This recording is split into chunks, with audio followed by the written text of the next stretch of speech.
Olá a todos, nossa aula de hoje será sobre impulso e quantidade de movimento. Vamos começar com o impulso. O impulso é uma grandeza física que está relacionado à quantidade de tempo que uma força é aplicada. Então, a gente poderia definir o impulso, quanto movimento um corpo recebe, mas ele está diretamente ligado com a quantidade de tempo que essa força foi aplicada. Quanto maior tempo você aplica a força, maior vai ser o impulso. Tá? E a gente pode ver algumas situações aqui onde essa informação ela é válida. Então, quanto maior tempo você aplicar, essa força maior vai ser o seu impulso. Tá? O impulso ele é medido numa unidade chamada de Newton segundo. Tá? Porque necessariamente a força precisa estar em newtons e o tempo necessariamente em segundos. Vamos ver um exemplo aqui. Um garoto de 50 kg impulsiona todo o seu peso por 2 segundos. Determine o impulso dado.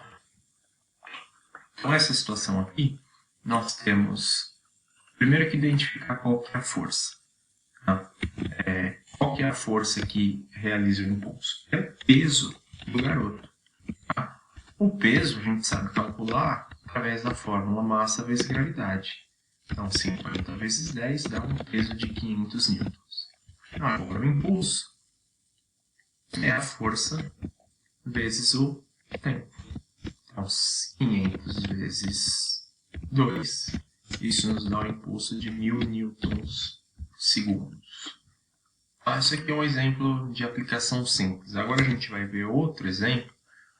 Se eu tiver duas forças interagindo, como acontece a questão do impulso?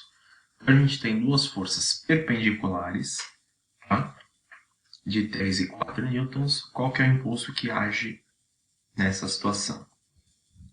Então, quando eu falo perpendicular, a gente tem que lembrar de vetores que formam um ângulo reto.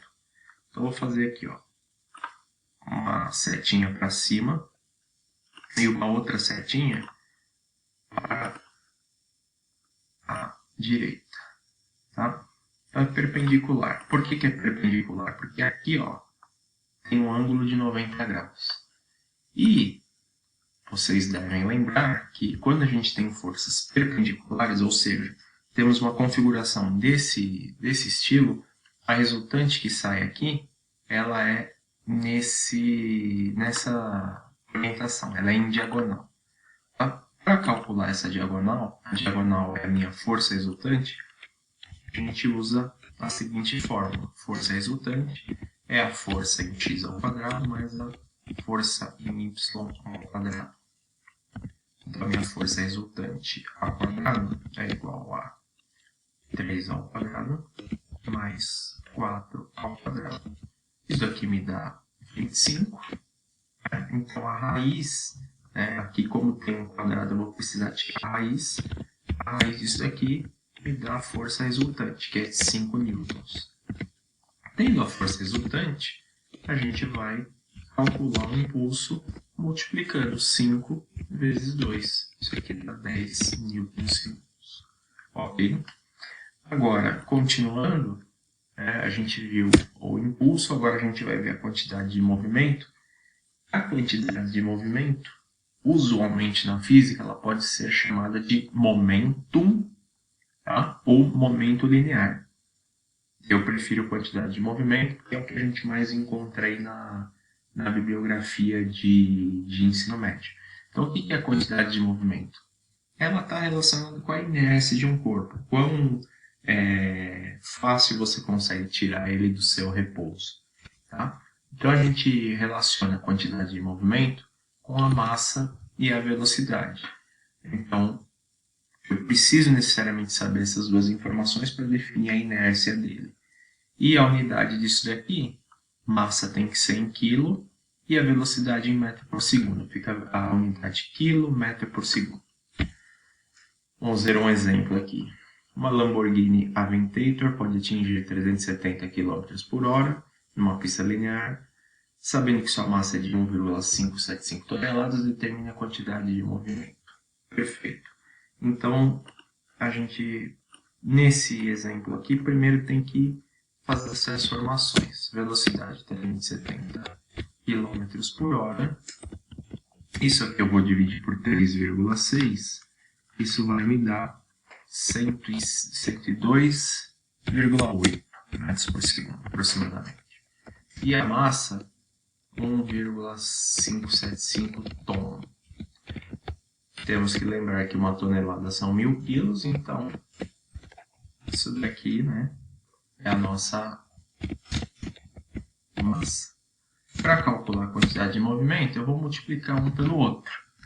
Então, eu vou multiplicar 102,8 vezes 1.575. Isso me dá 161.910 quilogramas metro por segundo. Ok? Vamos para mais um exemplo. Tá? Um corpo de massa 2 kg, inicialmente em repouso, sofre ação de uma força constante de 20 newtons. Qual sua quantidade de movimento depois de 5 segundos? Esse exemplo aqui já não é tão trivial, porque para você calcular a quantidade de movimento, você precisa da massa e da velocidade. A massa, ok, nós temos, mas eu não tenho velocidade. Não tenho a velocidade, mas ele me dá força e me dá o tempo. Ok? Como que a gente pode proceder nessa situação? Eu preciso, necessariamente, calcular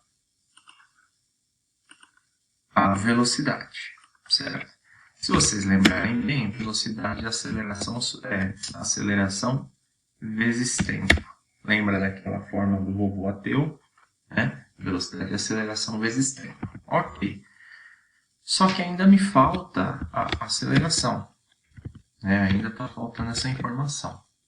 Porém, vocês que são pessoas atenciosas vão se lembrar que força é igual massa vezes aceleração. Então, aceleração é força sobre massa. Ou seja, 20 sobre 2 me dá 10 metros por segundo ao quadrado, que é a aceleração.